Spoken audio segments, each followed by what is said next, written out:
자, 우리가 지난 시간까지 판구조론에 대한 내용을 소개하면서 판구조론 나왔던 어떤 역사적 사건 그리고 판구조론으로 설명할 수 없는 지구상에서 일어나는 화산 또는 지진에 대한 내용들을 소개를 해봤습니다. 혹시 정규 교재 세 페이지 책으로 139쪽까지의 추가적인 질문 있을까요? 준비 다 됐을까요? 자, 그럼 140페이지 한번 해볼게요. 단원명이 간단한데요. 풍화라는 것과 사태. 일단 기본적으로 풍화라는 이름은 많이 들어봤죠? 뭐예요? 암석이 잘게 쪼개지면서 결국엔 흙으로 변해가는 그런 과정을 우리는 풍화라는 이름을 쓰겠습니다. 사태는 뭐겠습니까? 산사태 같은 것들을 얘기하고 있는 거죠. 즉, 불 굴러가요 하는 그런 내용들입니다. 풍화는 크게 기계적 풍화와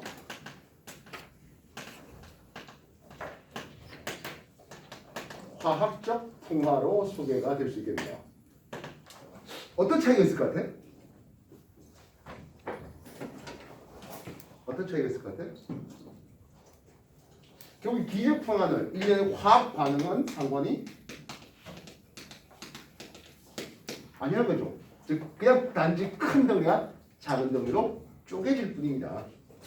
결국에 화학적 풍화는 것은 당연히 화학 반응을 수반하겠네요. 화학 반응 수반하는데 그렇다면 화학 반응은 온도가 높아야 잘 일어날까요? 온도가 낮아야 잘 일어날까요? 높아요. 그렇죠. 온도가 높아야 잘 일어납니다. 나중에 여러분들이 화학에서 화학 투정도 들어가면 화학 반응의 속도에 대한 내용을 배우게 됩니다. 온도가 높으면 화학 반응 속도가 빨라지거든요 하는 내용을 배우게 되겠습니다. 자, 그렇다면 이 화학적 풍화의 종류가 크게 가수 분해 반응과 산화 반응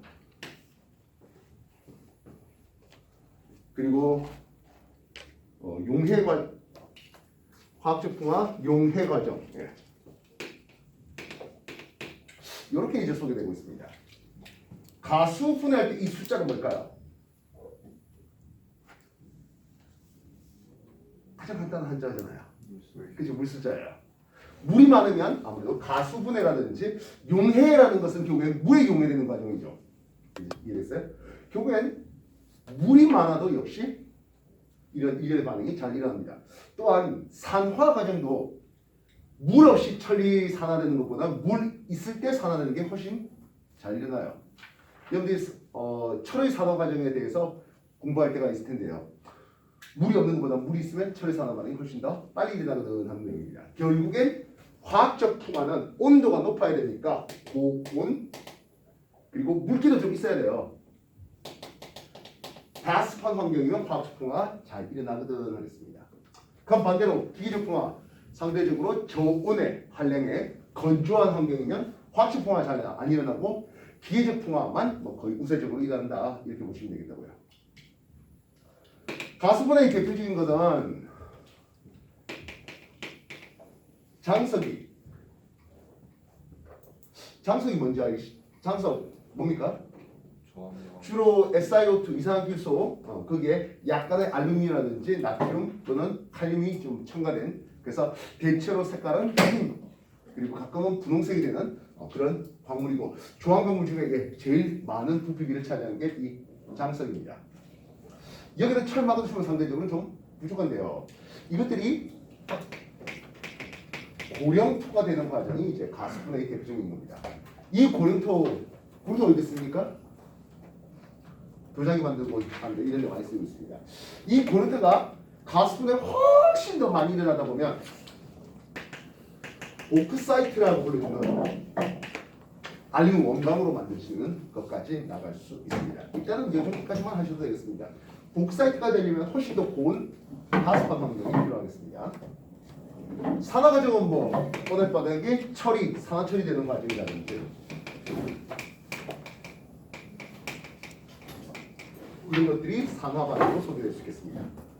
그리고 용해되는 건 주로 탄산칼슘, 솔리드, 석회화입니다. 이것이 물에다가 이산탄소 들어갔을 때 즉 이산화탄소가 섞인 지하수에 탄산수소 칼슘이 탄산수소 칼슘이 되는데요. 이건 액회수 물이 녹아요. 석회암을 우리가 나타낼 때 지질 구조에 대해서 이런 식으로 표현됩니다. 좀 보기 힘들어. 이렇게 벽돌 쌓은 듯한 느낌으로 하는 게 이게 석회암을 나타내는 표시가 되고 있습니다. 이게 석회암이에요. 점점점점 찍어 놓으면 사암이 되겠고 줄 거 놓으면 쉐일이 되는 것을 볼 수 있습니다. 탄산칼슘 석회암 지대에 이산화탄소가 섞인 지하수가 와요. 그랬을 때 액회수는 녹거든요. 그래서 이렇게 녹아질 거예요. 중간에 녹았네요. 이렇게 중간에 녹은 탄산칼슘 석회암이 중간에 녹았습니다. 이게 석회 동굴이 형성되는 과정이 되겠습니다. 자, 근데요, 이 반응이 역반응 아니랍니까? 역반응도 일어나요. 지하수에 탄산수소칼슘에서 이산화탄소 물이 빠져나가고 나면 위쪽에 종유석이 아래쪽에선 석순이 솟아오르죠.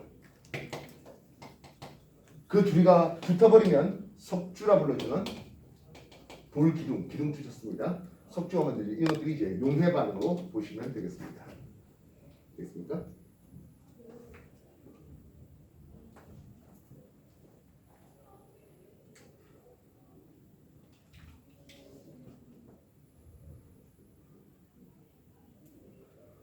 지금까지 한 거 정해 주십시오. 페이지 141페이지 보면 화학적 풍화에 대한 내용들이 소개되고 있습니다.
자, 그러면 이런 일련의 화학 반응을 통반한 화학적 풍화와 달리 기계적 풍화라는 것은 상대적으로 한랭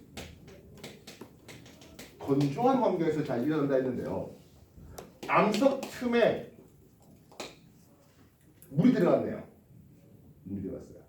근데 물이 얼면 재밌게도 부피가 증가해요.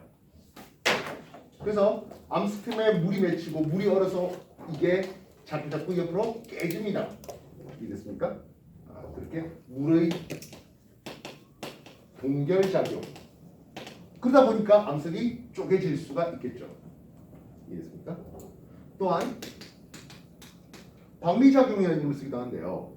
심성암이 지하 깊은 곳에 있다가 이제 융기했습니다. 압력이 작아지죠. 그러다 보니까 판때기처럼 들고 일어납니다. 심성암에서 자주 일어나는 상절리 이런 것들이 이제 방리작용, 양파 껍데기처럼 벗겨지는 그런 현상을 얘기하고 있습니다. 경우에 따라서는 타포니도 만들어지는데요.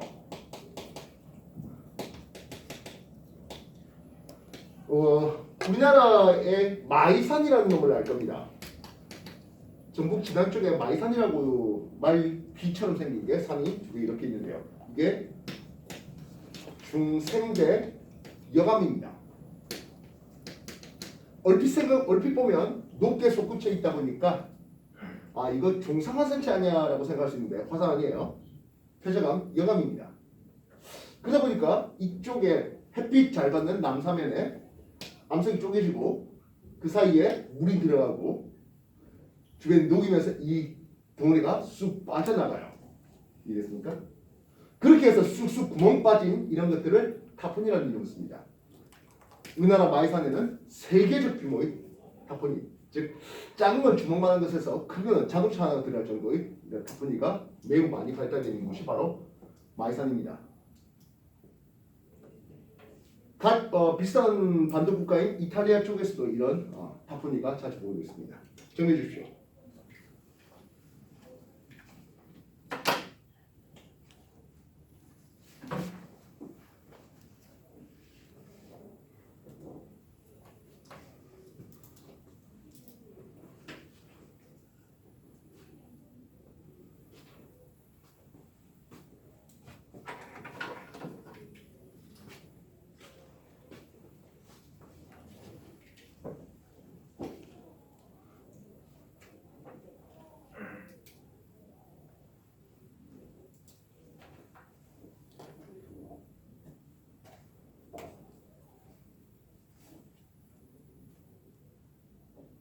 이 기계적 풍화와 화학적 풍화가요 서로 따로따로입니까? 그렇지?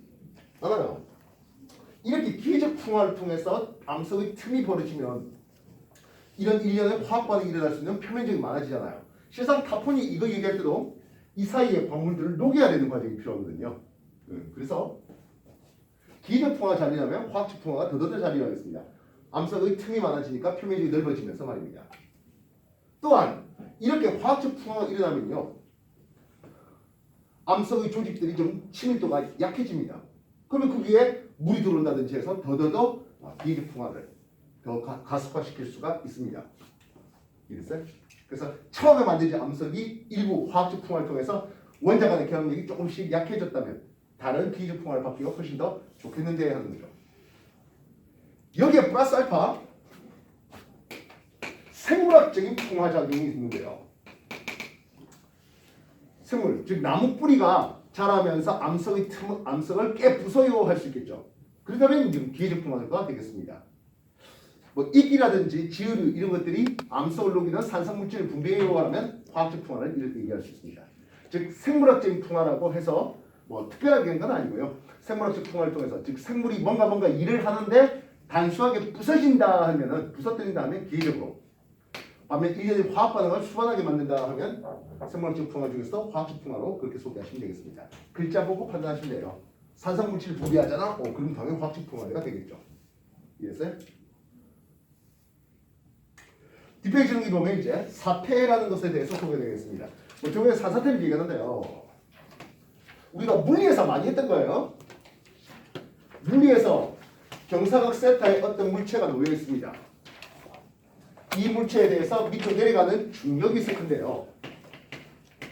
물리에서는 중력을 그냥 질량체 m에 대해서 mg 이렇게 쓰고 있습니다.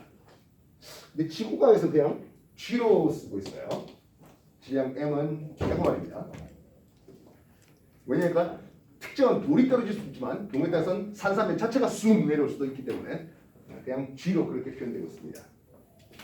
이놈의 힘에 대해서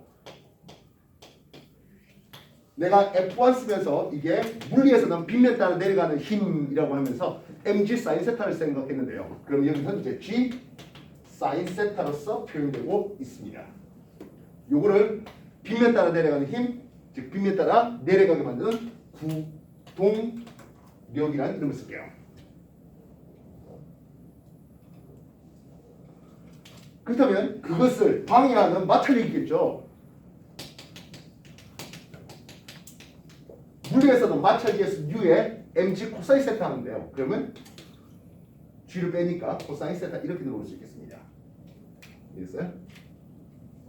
물리에서는 이 돌이 안 내려가고 있으면은 빗면 따라 내려가게 만든 힘과 마찰력이 같다라고 표현하고 있죠. 근데 지구과학에서는 마찰력이 더 커서 안 내려간다 합니다. 어색하잖아. 빗면 따라 내려가게 만든 힘보다 마찰력이 더 크면 이게 돌이 올라갔어야 되죠.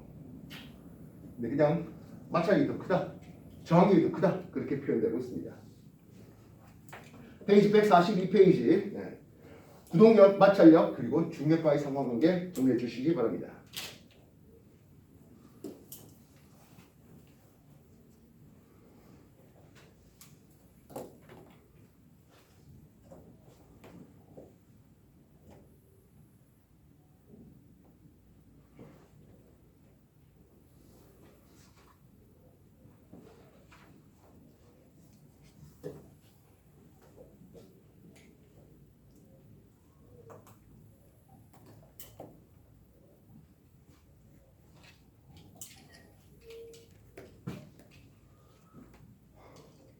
만약 이 각도 세타가 증가되면 어떻게 될까요? 하겠습니다.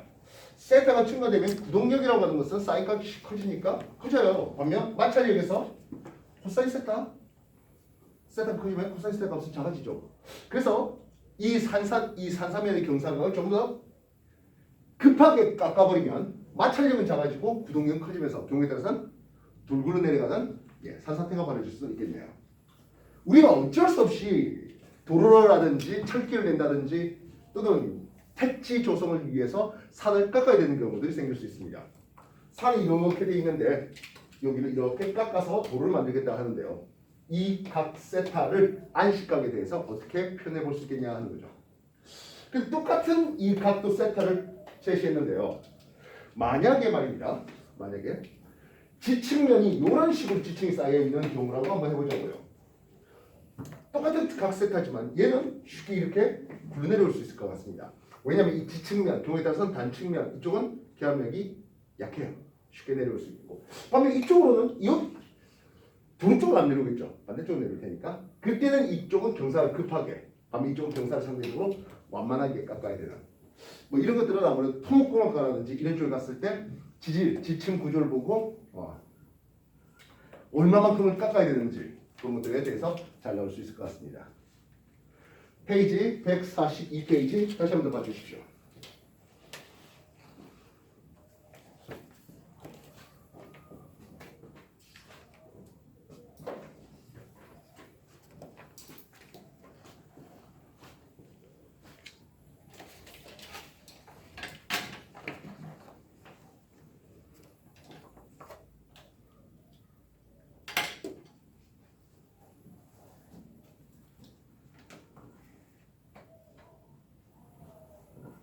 우리가 주변에서 산사태를 경험할 일이 극히 드물죠. 왜요? 말 그대로 안전하게 깎아놨잖아요. 안전하게 깎아놨습니다. 그렇다면 웃자면 산사태가 일어날 수 있겠습니까? 하네요. 나중에 검색 한번 해보시기 바랍니다. 우면산 산사태입니다. 우면산 산사태. 여기서 우리가 지금 안 다뤘던 내용 중에 하나 바로 요 마찰계수 U예요. 마찰계수 U. 우리가 물리학에서 이제 마찰 많이 다루면서 그러지? 마찰계수 U. 이 마찰력은 물이 들어오면 마찰력이 커질까 작아질까? 작아지죠. 우리가 걸어가는데 여기 물이 있으면 어떻게 돼? 그렇지, 쉽게 미끄러질 수 있죠. 이게 뭐예요? 사태예요. 물이 들어오면 마찰계수 U가 작아집니다. 그래서 별 문제가 없었는데 했는데 갑자기 많은 강수와 함께 이쪽 지층면에 물이 함유되면서 쑥 굴러내려와 버립니다. 아니 평상시 문제가 없었는데 적당히 비 와서는 문제가 없었는데 그전까지 배수 시설이 잘 돼가지고 이쪽에 지층으로 물이 확 들어오는 일이 잘 일어나지 않았는데 사람이 인재로서 이거 얘기하는 거예요. 지금 서울시장 하고 있을 때예요. 옛날에 오세훈이가 서울시장 하고 있을 때 지금도 헤쳐먹고 있는 중인데 배수 시설 제대로 하지 않은 상태에서 우면산을 이제 좀 하다 보니까 산사태가 일어나고 아파트 3층까지 들어찬 상황입니다. 그럼 1, 2층 있는 사람들은 이제 엄청난 재산 피해를 가져왔죠. 인명피해를 가져왔고요.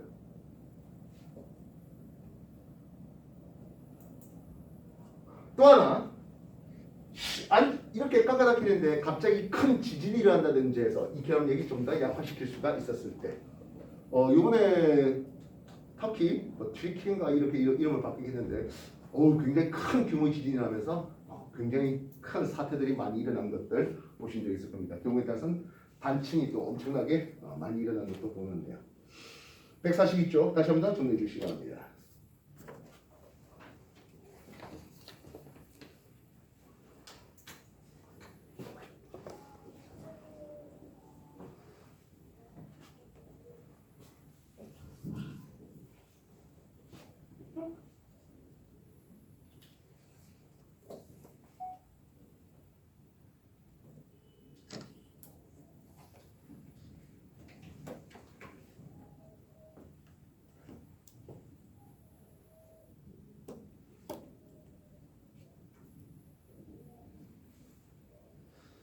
대부분 사태가 피해를 키우는 이유는 뭡니까? 하면 이 사태가 일어나는 게 세워라 내워라 흙이 무너지고 세워라 내워라 돌이 굴러내려오는 이게 아니잖아요. 말 그대로 급박하게 일어납니다. 사태의 종류에 대해서 페이지 143쪽 뭐 암석낙하, 함몰 사태, 미끄럼 사태 뭐 이런 굉장히 다양한 사태의 종류가 제시되고 있는데요. 뭐 경우에 따라서는 싱크홀처럼 붕 빠지는 뭐 이런 것들도 말입니다. 대부분 아주 급하게 일어나기 때문에요. 돌 굴러내려야 하는데 뭐 세워라 내워라 굴러내면 피하면 되잖아요. 근데 그렇지 않죠. 경사를 따라서 내려오다 보니까 당연히 가속 운동을 하게 되면서 큰 피해를 가져오는 것들이 일반적인 사태입니다. 그래서 이 사태의 종류 중에서 상대적으로 느리게 일어난 사태 하나만 기억해 주시면 좋을 것 같습니다. 즉 이게 암석낙하입니까? 뭐 이런 것들보다는 호행이라 불러주는 아주 느린 사태의 종류 요거 하나는 기억해 주시면 좋겠습니다. 도대체 왜 그럽니까 하네요. 주로 이제 물이 포함된 땅덩어리가 얼어요. 올 때는 어떻게 얼겠습니까? 하면 수직으로 땅덩어리들이 올라오겠죠. 얼어요. 그 다음 봄 되니까 녹아요. 녹으면 어떻게 될까? 중력돼서 방향으로 내려오게 됩니다. 땅이 위로 올라갔다가 수직으로 내려오고 위로 올라갔다가 수직으로 내려오고 반복되다 보니까 땅이 아주 오랜 시간을 거쳐서 천천히 내려옵니다. 그래서 포획이 일어나는 장소에 보면 나무들이 수직으로 자라지 못하고 이런 식으로 나무들이 자란 것들이 보입니다. 주변에 한번 지나가다가 경사로에 따라서 나무 줄기가 이렇게 니은자로 자라 있는 장소를 보면 아 거기가 포획이 일어나고 있구나. 처음에 나무 이렇게 됐겠죠. 근데 어떤 일이 벌어진다고? 겨울 때 얼고 봄에 녹으니까 땅이 이렇게 바뀐 거예요. 이대로 자라지도 않잖아요. 그래서 음성 굴지성에 의해서 나무가 다시 이렇게 수직으로 자라가 그런 것들이 반복되는 여기가 포획이 되는 장소입니다.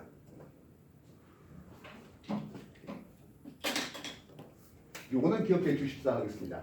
다른 사태보다는 즉 빨리 일어나는 사태는 급격하게 일어나는 사태는 그걸 내가 뭐 직접 쳐다보기는 쉽지는 않지만은 언제 사태가 일어날까 하면서 쳐다볼 수 있는 상황들은 아니잖아요. 가끔 뭐 해외 토픽에 산사태 일어나는 것에 대해서 뭐 CCTV가 찍힌 장면 뭐 그런 것들을 통해서 우리가 볼 수 있지만 포획은 주변에서 얼마든지 우리가 볼 수 있습니다. 나무가 저런 식으로 자라는 땅이면 아 이게 아주 천천히 땅이 잡잡고 밀려 내려오고 있구나 하는 단서입니다.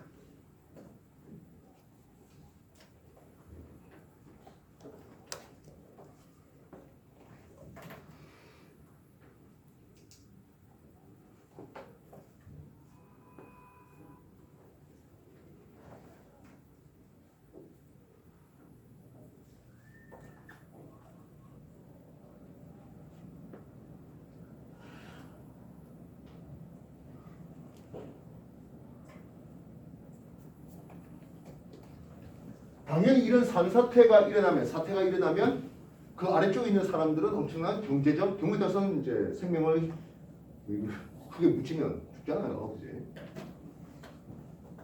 눈에 묻혀도 사람이 뒤져 죽겠는데, 그지? 눈사태 일어나는 경우도 봤지 않습니까? 역시 마찬가지. 뭐 해외 토픽 이런 데 보면 눈사태 쫙 일어나는 장면도 보는데 영화에서 보면 뭐 눈사태 일으키고 수류탄 터뜨리면서 눈사태 일으키고 보드 타는 장면들이 나와요. 너무 옛날 영화일까요? 예. 그 액션 영화라서 그런가 본데요. 미친놈이에요. 그죠? 그거 사람이 이거 뭡니까 이거 스노보드 타면서 눈사태 이상의 속력을 낸다? 무사한테 내려온 것보다 더 빨리 내린다? 말이 안 되는 소리 하고 있어요. 영화에서요. 왜 그런지 한번 곰곰이 고민해 보십시오. 뭐 영화적인 장면이니까. 영화 제목은 트리플엑스라는 영화예요. 너무 옛날 영화일까요? 빈 디젤이라는 사람이 아직까지도 영화 배우하고 있어요. 재밌긴 재밌어요. 자, 어쨌든 사태는 막아야 되겠습니다. 내 재산이 됐든 공공재산이 됐든 어쨌든 사태가 일어나면 엄청난 재산상의 피해, 경우에 따라서는 생명의 피해를 가져오니까요. 사태를 막기 위해서 여러 가지 그러면 안식각이라든지 즉 깎아야 될 각도를 준수한다든지 이런 것들이 필요한데요. 그걸 막기 위해서 이제 옹벽 같은 것들 세우기도 하겠습니다. 여러분 옹벽을 세우면 사태가 일어나지 않게 돌무더기로 옹벽을 세우면 배수 시설이 잘 돼야 좋을까요? 잘 되지 말아야 좋을까요? 당연히 배수 시설이 잘 돼야 되죠. 이쪽에 옹벽을 쌓아놨는데 물이 안 빠지면 여기에 엄청나게 물을 무게 때문에 엄청나게 압력을 합니다. 옹벽이 부서질 수도 있습니다. 그래서 이런 절개지에 보면 옹벽 쌓아놓고 물이 빠져나갈 수 있도록 그렇게 파이프 구멍들이 많이 나와 있는 걸 볼 수 있습니다. 물이 빠져나가야 돼요. 왜냐면 물이 너무 많으면 어떻게 일이 벌어진다고요? 마찰력이 작아지면서 더 잘 굴러내려가려고 할 수 있게 되고. 예전에 뉴스를 우연찮게 보다가 내가 볼 때 이 뉴스 기자가 문과야. 뭐냐면 옹벽을 쌓았는데 물이 줄줄줄 빠져나가고 있는 장면이 나와요. 그러면서 부실공사라고 이걸 취재하고 있어. 아니 비 줄줄 오고 옹벽에서 물 빠져나가고 있으면 이게 제대로 된 공사인데 옹벽에서 물 샌다고 지랄 떠는 기자가 하나 있어가지고 좀 뭐야 하면서 문과인가 봐요. 대부분 기자는 문과가죠.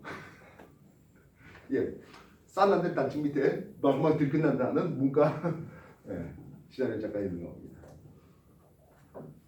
페이지 143쪽까지 정리해 주십시오.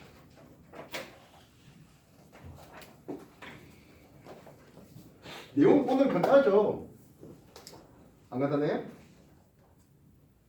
간단하죠? 간단해서 해줘요. 그지? 고마워요. 그래서 추가적인 프린트 문제 더 드릴게요. 이거 말고도. 자, 일단 그러면 연습 문제 페이지 144쪽부터 해보십시오. 추가로 내가 풀 수 있는 문제 하나 더 프린트해 놓을게요.